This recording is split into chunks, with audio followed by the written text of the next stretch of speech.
1973년 5월 30일부터 6월 3일까지 여의도 광장에서 열렸던 빌리 그레함 한국전도대회의 감동을 아직도 많은 분들이 잊지 못하고 계십니다.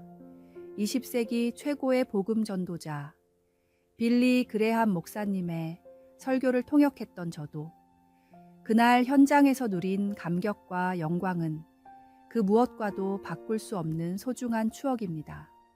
말씀을 사모하는 성도들이 전국에서 구름같이 모여들었고 맨바닥에 엎드려 간절히 기도하며 온 힘을 다해 하나님을 찬양했습니다.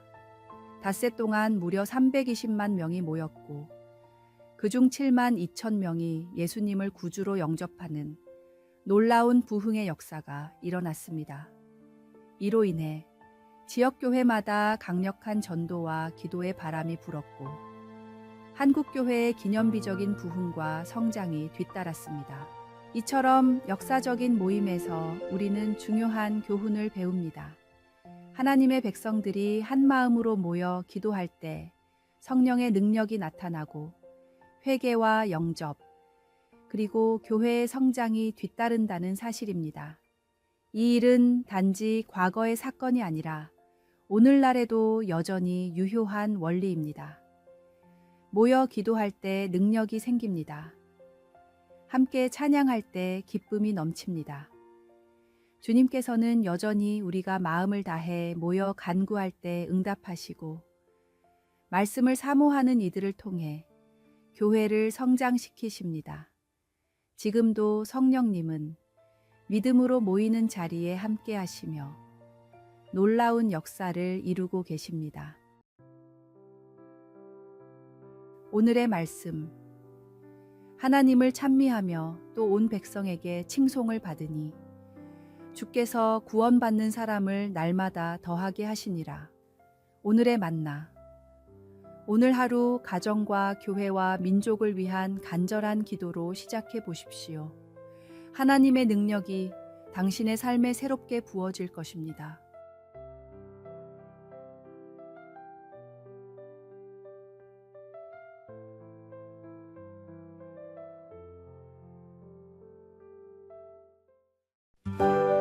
(6월 3일) 화요일. 성분의 지혜.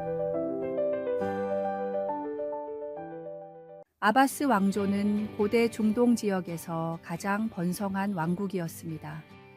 이 왕국을 다스리던 5대 왕인 하룬 알-라시드는 역대 모든 왕들의 지혜를 합한 것보다도 뛰어나다고 할 정도로 백성들의 칭송을 받았습니다.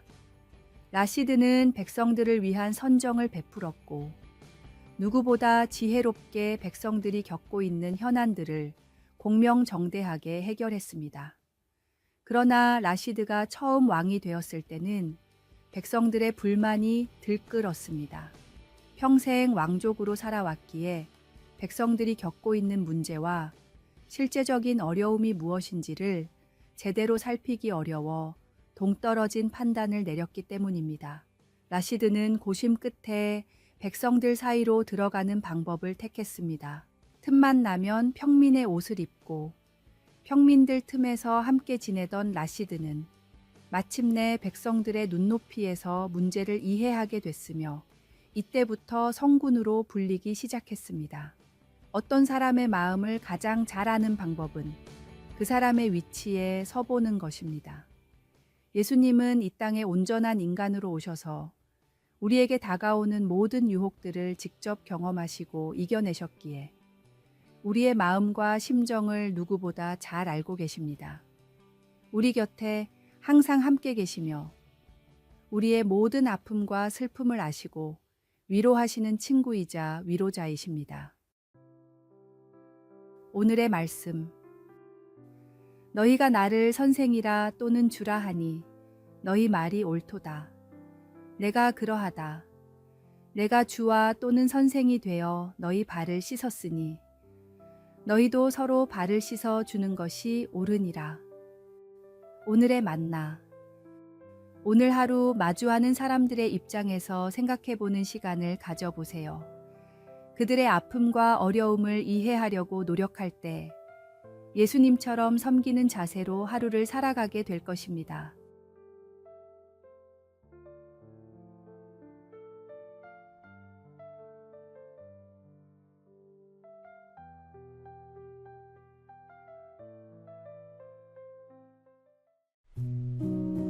(6월 4일) 수요일. 호랑이 우리 속으로. 모노레일을 타고 동물원을 관광하던 한 남자가 갑자기 호랑이 우리로 떨어졌습니다. 이 모습을 본 관광객들은 깜짝 놀라 재빨리 신고를 했지만 더 놀라운 일은 그 후에 벌어졌습니다. 남자의 접근에 놀란 호랑이는 주변을 돌며 경계하다가 결국 달려들어 남자를 마구 공격했습니다. 다행히 재빨리 달려온 구조 요원들 덕분에 남자는 구조되어 목숨을 건졌습니다. 이후 조사에서 이 사고의 충격적인 진실이 밝혀졌습니다. 남자는 사고로 떨어진 것이 아니라 자진해서 모노레일에서 호랑이 우리로 뛰어내린 것이었습니다.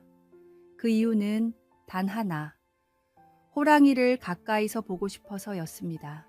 그런데도 이 남자는 단순한 호기심 때문에 위험을 무릅쓰고 행동했습니다. 결국 추락으로 팔다리가 부러지고 호랑이에게 물려 폐까지 뚫리는 심각한 부상을 입었습니다. 죄의 결과가 사망임을 알면서도 그것을 행하는 사람은 호랑이 우리에 자발적으로 뛰어드는 것과 다를 바 없습니다. 때로는 우리도 죄의 유혹 앞에서 한 번쯤은 이라는 생각에 빠질 수 있습니다. 그러나 그 결과는 우리가 상상하는 것보다 훨씬 참혹할 수 있습니다. 주님의 귀한 보혈로 인해 우리가 누리는 구원의 은혜가 더럽혀지지 않도록 죄는 그 모양이라도 조심하는 지혜가 필요합니다. 오늘의 말씀. 사람이 감당할 시험 밖에는 너희가 당한 것이 없나니 오직 하나님은 미쁘사 너희가 감당하지 못할 시험 당함을 허락하지 아니하시고 시험 당할 즈음에 또한 피할 길을 내사 너희로 능히 감당하게 하시느니라. 오늘의 만나. 일시적 쾌락을 위해 위험을 감수하는 선택보다 하나님의 지혜를 구하고 유혹을 이기는 길을 선택하십시오. 주님은 항상 피할 길을 마련해 두셨습니다.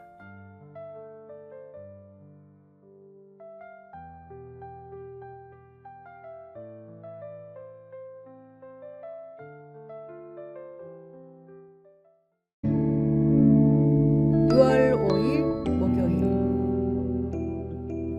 발을 씻기신 주님.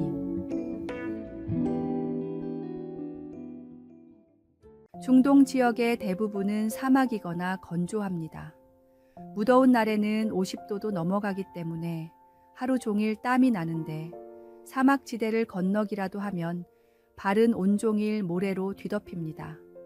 땀과 모래로 하루를 보내기 때문에 중동에서는 발을 매우 더럽게 여깁니다. 동등한 지위의 사람들끼리는 남의 발을 손으로 가리켜서도 안 됩니다. 부끄러운 곳을 지적하는 무례한 행위이기 때문입니다. 이 지역의 사람들이 누군가에게 줄 수 있는 가장 큰 모욕도 신고 있는 신발을 들어 때리는 것입니다. 발을 씻기는 일은 하인 중에서도 가장 낮은 하인이 해야 하는 천한 일이었습니다. 예수님이 제자들의 발을 씻기려고 하실 때 제자들이 큰 충격을 받았던 것도 이런 이유 때문이었습니다. 하나님의 아들인 내가 이처럼 낮아졌듯이 너희도 스스로를 낮추어 다른 사람들을 섬겨라. 예수님이 제자들에게 마지막으로 가르치셨던 것은 겸손입니다. 만왕의 왕이신 주님은 제자들의 발을 씻기시고 세상의 가장 낮은 사람들을 찾아가 사랑과 은혜를 베푸신 겸손의 주님이셨습니다. 높아지고 강해지려는 세상의 속성을 따라 살지 말고 더 낮게, 더 약한 사람들을 찾아가 섬기는 사랑의 속성을 따라 사십시오. 오늘의 말씀.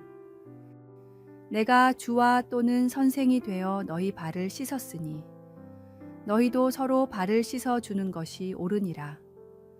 오늘의 만나. 누군가를 섬길 기회를 찾아보세요. 가족이나 직장 동료, 이웃에게 작은 친절을 베푸는 것부터 시작해 보십시오. 예수님처럼 낮아져 섬길 때 오히려 우리의 영혼은 높아지고 풍성해집니다.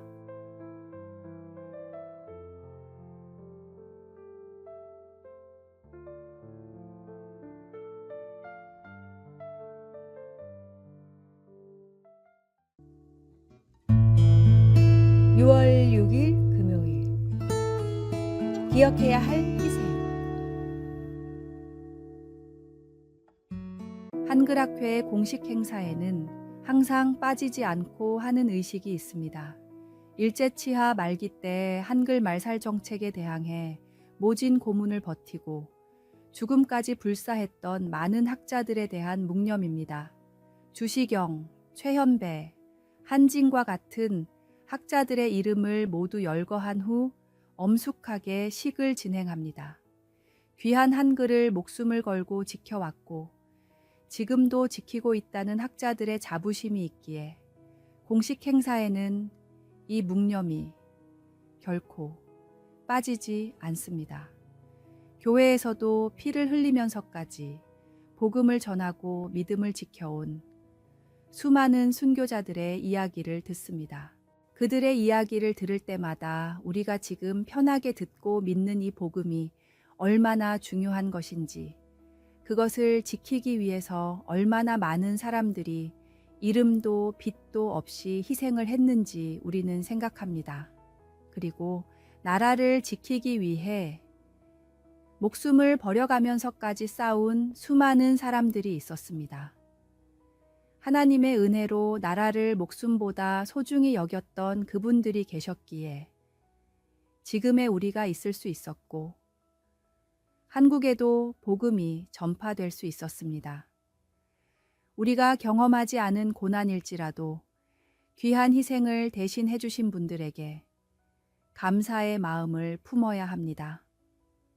현충일인 오늘만큼은 나라를 위해 희생하신 수많은 분들을 떠올리며 그들을 위해 기도하십시오.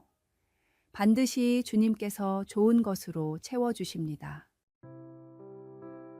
오늘의 말씀. 너희가 나에게 부르짖으며 나에게 와서 기도하면 내가 너희들의 기도를 들을 것이요. 오늘의 만나. 나라와 민족을 위해 생명을 바치신 분들을 마음에 새기고 그 희생이 헛되지 않도록 우리의 삶을 소중히 살아가는 결단을 해보십시오.